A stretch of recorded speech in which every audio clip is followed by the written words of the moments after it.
Welcome to EPG Pathshala. I am Dr. Mrinmoy Pramanik. I teach comparative Indian language and literature at the University of Calcutta. Today we'll discuss a module from comparative literature, drama in India, and the module is on impact of Marxism and Freudian psychoanalysis in Indian theatre. The content of this module is written by Shubhodip Kumar, University of Hyderabad. The early 20th century was an age of assertion for Indian theatre. The proscenium theatre had been firmly established as the dominant mode of theatrical expression in urban India. If any ideology is to be identified with the general trend of the period, it would be nationalism. Huge number of historical and mythological themes were presented, but still a nationalist reading of most of these plays is possible. In the late 19th century, drama was constantly attempted to be censored and sanitized by the colonial state, but the practitioners too constantly devised ingenious methods of scuttling sedition laws and presenting their content. European playwrights were also looked up as models and European ideas were often borrowed. Shakespeare remained a model, and numerous renderings of Shakespearean plays were staged in both English and regional Indian languages. Early 20th century European realism of Ibsen was known, and Strindberg and Maeterlinck's symbolism influenced Tagore's drama. However, this was the period when the very function of art in social life was being questioned. Whether art is for art's sake alone, or art has some other broader transformative social function. The Indian proscenium stage was peopled by socially conscious nationalist workers from its formative period, and the votaries of the social role of art had a clear majority in this sector. Marxism as a philosophy, with its stress on praxis, was thus enthusiastically embraced by thespians in this period. Austrian psychoanalyst Sigmund Freud was analyzing the domain of unconscious in the human mind. His theory, which stressed the importance of the repressive element in formation of the human social being, took the world by storm. Psychology had never been so popular before. The world witnessed one great war for 4 years, and another one was generally anticipated. In this milieu, the figure of the rational human being working by normal utilitarian impulses were becoming untenable, and Freud's conception of human beings deeply scared by repressions, especially the psychosexual libidinal aspects of it, seemed credible. These two forces would significantly transform mimetic practices of India in the following decades. Now let us talk about impact of Marxism on Indian theatre. Marxism in Indian theatre was inserted logically within the spate of nationalistic theatre of the 1930s and 40s. The nationalist emphasis on a theatre in support of the struggle against the foreign colonizers and the socialist stress on a theatre depicting the oppression of the working people in a deeply unequal socio-economic structure were kindred concerns. At least in this nascent phase of socialist cultural activism before independence. The first consolidation of Indian left-leaning writers, Indian Progressive Writers Association, were anti-imperialist and on the score strongly supported the cause of an independent India.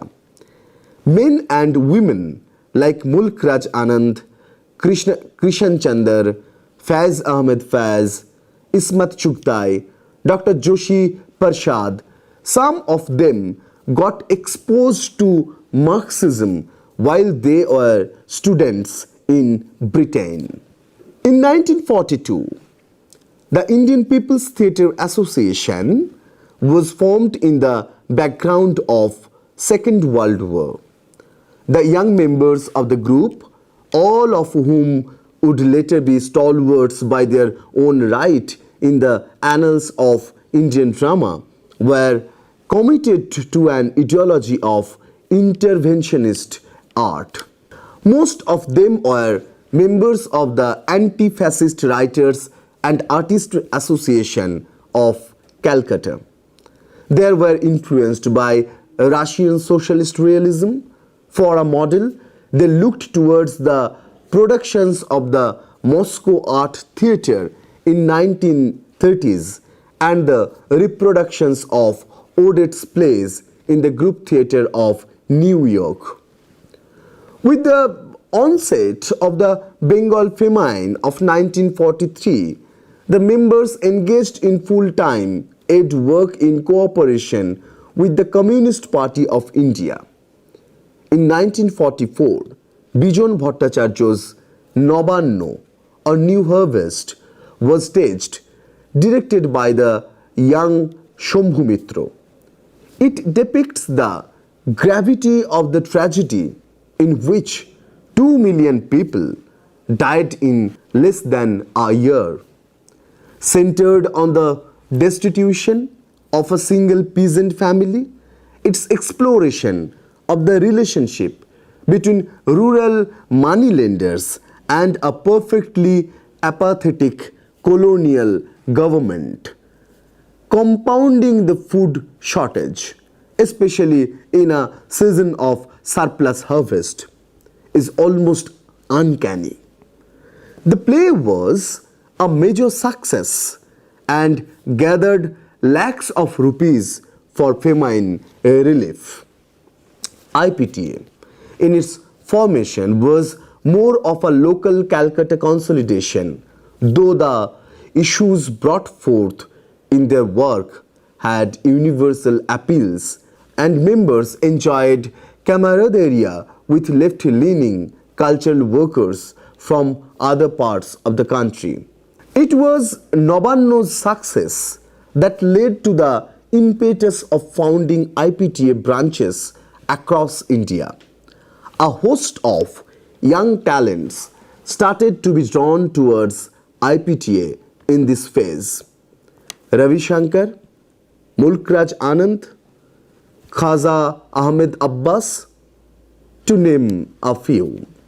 One of IPTA's major innovation was in synthesizing indigenous dramatic practices with novel political content. This led to salient transformations in the dictions of a host of regional dramatic traditions. The strategy was effective as the novelty of the moral political message did not strike the regional audience as alien when framed in their familiar theatrical dictions. In Andhra Pradesh, the IPTA workers utilized the form of Burra Katha, where a narrator strums the burra or string instrument resembling tanpura but smaller in size, accompanied by drum, singing and narrating historical tales. In the IPTA avatar of Burra Katha, modern themes and issues with high content of social critique were inserted into historical and mythological plots with masterful aptness. In Maharashtra, they used the prevalent form of tamasha, generally concerned a bawdy form of entertainment with suggestive lead references. In the able hand of Shahir Anubhav Shathe, the form of morphed to launch perversive attacks on the continuing exploitation of the peasantry by rural moneylenders in newly independent India. Kalicharan Pattanayak experimented with socialist realism in Oriya theatre. His drama, or Bhata Rais, written in early 1940s and later Raktamati, were the first Oriya plays with explicit political content. In Kerala, K. Damodaran was writing plays concerned with the issues of control of economic resources. His play, Pattavaki, was delved into the exploitative relationship between landlord and tenant. Now, let us focus on Marxism after independence in Indian theatre. With India becoming independent, the old consensus between nationalists and people with more socialist inclinations became strained. The issue now was, and with the achieving independence itself would provide the proper conditions for equitable distribution and control of resources, or the new native ruling class need to be pressurized relentlessly and, if needed, overthrown for the creation of a socialist state. The situation was not helped by the Communist Party of India's attempt at running its writ on the day-to-day functioning of IPTA. The Communist Party rightly realized the tremendous potential of the organization for propaganda purposes. In Kerala, the Kerala People's Art Club of Trivandrum staged the play Ningalenne Communistakki, You Made Me a Communist. The play was performed more than 600 times all over Kerala and is recalled as a reason for the victory of CPI in 1957 Kerala State Assembly elections. Now come to the point on socialism in theatre beyond IPTA. In Bengal, Utpal Datta, a former member of IPTA, launched the People's Little Theatre Group in 1947. The group concentrated on staging improvisational, almost impromptu street corner performances, which they called Pathonatika or street theatre. The form worked as an incubation for the later flowering of street theatre from the 1970s, which would attract such legendary talent as Badal Sarkar and Safdar Hasmi. Datta's most significant early play was Ongar or Ember. It dealt with the exploitation of coal miners in the hand of an inhuman managerial structure in cahoots with the avaricious profit-making impulse of the owners. In 1960s, Datta, along with a number of his cultural comrades, shifted allegiance from the CPI to the recently formed Communist Party of India, Marxist. By the 60s, the grand old CPI started to be perceived as less radical and giving away to an exclusive electoral logic in league with the other bourgeois parties of India. Datta propounded his idea of a political theatre as a revolutionary theatre must preach revolution. It must not only expose the system but also call for the violent smashing of the state machine. After his shift to the CPIM, he produced Tir or Arrow, Din Bodoler Pala or Play of Changing Times.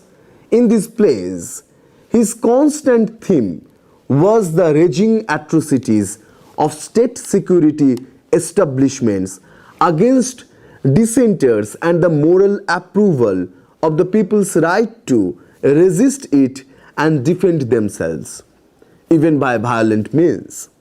He took on the popular Bengali traditional theatrical form of Jatra, and the old form was vitalized with novel themes that general Jatra audience were rarely exposed to: Lenin, fall of Berlin, Vietnam, Indigo Revolution. Another person from the People's Little Theatre Group of Calcutta, Onal Gupta, wrote the play Rokter Rong or Color of Blood about the peasant struggle and the resultant atrocity meted out by Indian security forces in Naxalbari. Datta and his comrades, example of dissenting from reductive party dictates, perhaps influenced the women of Miranda House College to stage India 69. Influence of socialist realism exists with formative elements of absurd, a characteristic of Datta's later plays. Openly irreverent of all political parties, including both communist parties. The play ran with the announcement, not merely to understand the world, but to change it. It is a reference to Marx's famous thesis on Feuerbach. Philosophers had only interpreted the world in different ways. The point is to change it. Now, let us come into the discussion of from the proscenium to the streets. It was during this time that Badal Sarkar staged his first play, Ebang Indrajit and Indrajit. The play was an enigma from day one of its production and continues to influence major directors both in theatre and films till this day.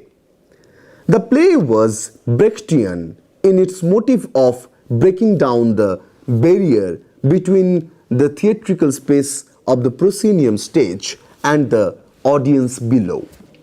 At the same time, it has absurdist concerns regarding the modern individual's forlornness and lack of meaning in life.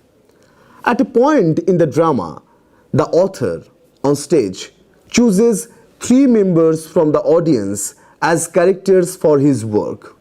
The characters, garb and identities are continuously shifted. Author gets fixated on Indrajit. The play still continues to be regularly performed by various theatrical troupes all over India and abroad. Badal Sarkar was a committed Marxist, and the material bearings of the individual's subjecthood is always traced, unlike a number of Badal Sarkar's contemporary absurdist directors in Europe or North America. At least in formal innovations, Badal Sarkar's move from the proscenium to the Angamanch or courtyard stage was salient.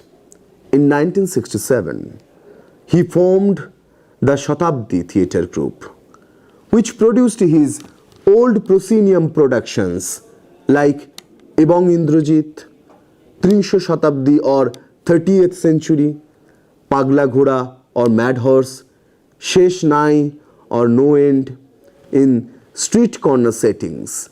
This was a fitting evolution which started from Utpal Datta's experimentation with street theatre.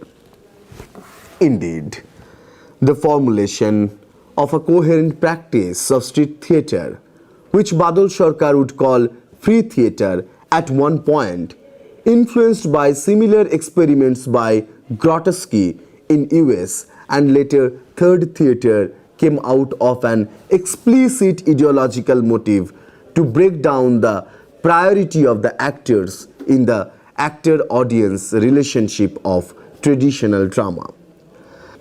Conventional dramatic practice assumes the audience to be a receiver of theatrical science and effects and is supposed to be accept them unconditionally, at least till the duration of the drama. The Third Theatre movement sought to challenge these assumptions. From the Marxist conviction, art should be a dialogic process of persuasion for a certain preferred politics and should not be preached from a pulpit.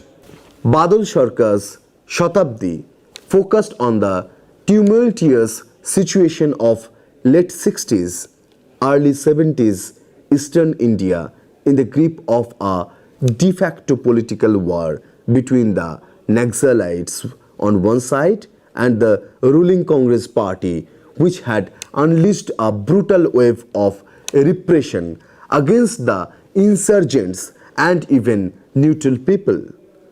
We should remember that a lot of productions mentioned here, along with the directors and troops, were routinely harassed by state authorities, at times by censorship, cancellation of productions due to perceived theatre of public disturbance, and often direct assault on the performers.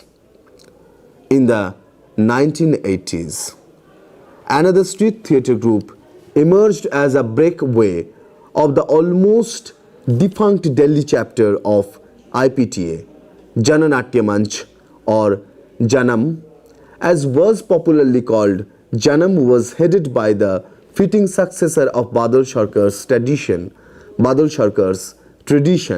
Safdar Hasmi. Janam till performs plays all over India, and in the 30-odd years of its existence, it has staged more than 9,000 single performances, often multiple performances in a single day with audience as large as 30,000 at times. Hoping figures for street theatre, unfortunately, Safdar Hasmi was hacked to death in 1987 by Congress-sponsored goons while a play was in progress. The 90s were bad time for Marxism in India, as it was all over the world, with the dissolution of Soviet Union, the exposes of the repression prevalent in a number erstwhile communist countries, and constant sponsored assertions of the flaws inherent in Marxist ideology. Marxism stopped temporarily to be an ideology of fashion among the younger generation of intellectuals and cultural workers. Added to that, criticisms were launched about the prevalent economic reductionism found in the work of a lot of Marxist authors, especially the absence of caste as an issue of social exploitations. Marxism as an ideology in Indian theatre making a comeback right now, mostly in street theatre or third theatre, which had by now become quite a mainstream form of Indian theatre. However, we have to wait to fully perceive what forms and issues become the recurrent defining features of this phase. Now, let us move to the Freudian psychoanalysis in Indian theatre. Unlike Marxism as a political ideology which took the Indian stage and the street corner by storm and held it in its sway of half a century, Freud's influence had been more muted, indirect, and also more stable when we consider that it had not fallen in and out of fashion like Marxism. Freud was popularized in India in the 1930s and 40s by the Indian psychoanalyst Girindra Shekhar Bose. Freud's influence was telling in case of a lot of poetry and prose pieces written during this time in a host of Indian literature. However, in theatre, Marxism and old-time nationalist themes were the norm. In case of theatre, Freud's influence was more in the formal content, especially in the absurdist strains of Badal Sarkar and of Padatik. Padatik was formed in 1972 by Shyamanand Jalan in Calcutta. Padatik's impetus from the beginning was to move out of the proscenium stage, but unlike third theatre, they concentrated more on studio performance, as they called them intimate spaces. Concerns of psychosexual unconsciousness determining actions and motives is a theme found in a lot of Padatik productions like Antigone, Notun Brishtite in the New Rain, Gali Chahatwali or The Girl Asking for Slangs, and Beyond Freud. Shambhu Mitra, in his rendering of the plays of Oedipal Cycle of Sophocles, had created both an Indian Oedipus and at the same time indigenized Freud for the Indian theatre-going public. His theatre group, or Bohurupi, a number of plays with Freud bearing in his influence upon popular Bengali works of fiction.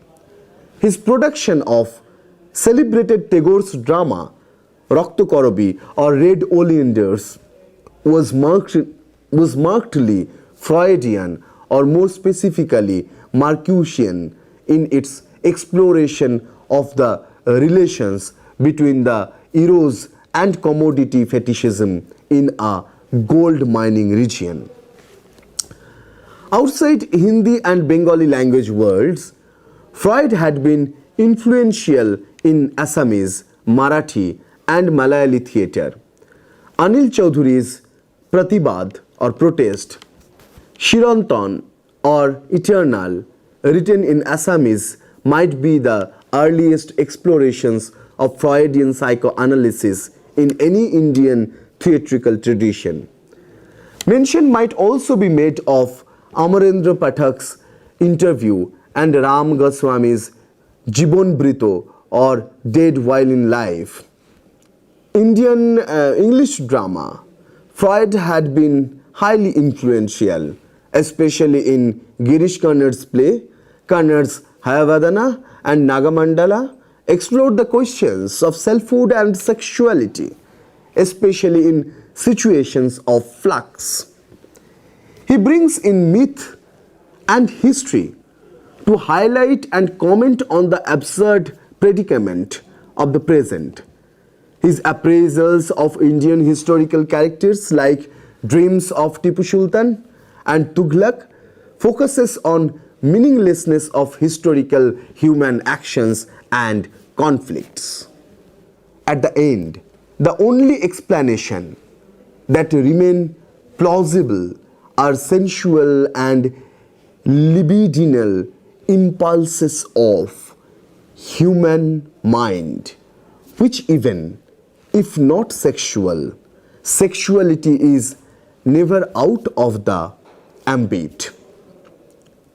Mahesh Dattani is another Indian English playwright deeply influenced by Freud.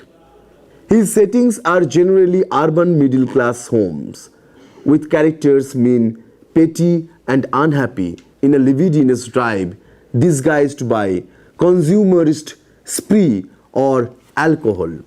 At the end of his plays, we realize that the new modern Indian individual subject that Dattani is depicting is intensely constituted by his or her sexuality. Now, let us conclude our discussion. Influence of Marx and Freud remains strong till this date. However, the phase of these philosophies' espousal of these philosophies is over. To the regular theatre-going public, these are now identifiable issues out of the more than half a century of those philosophies' presence on the Indian stage. Now, Marxism and Freudianism can safely be considered to be constitutive markers of modern Indian theatre.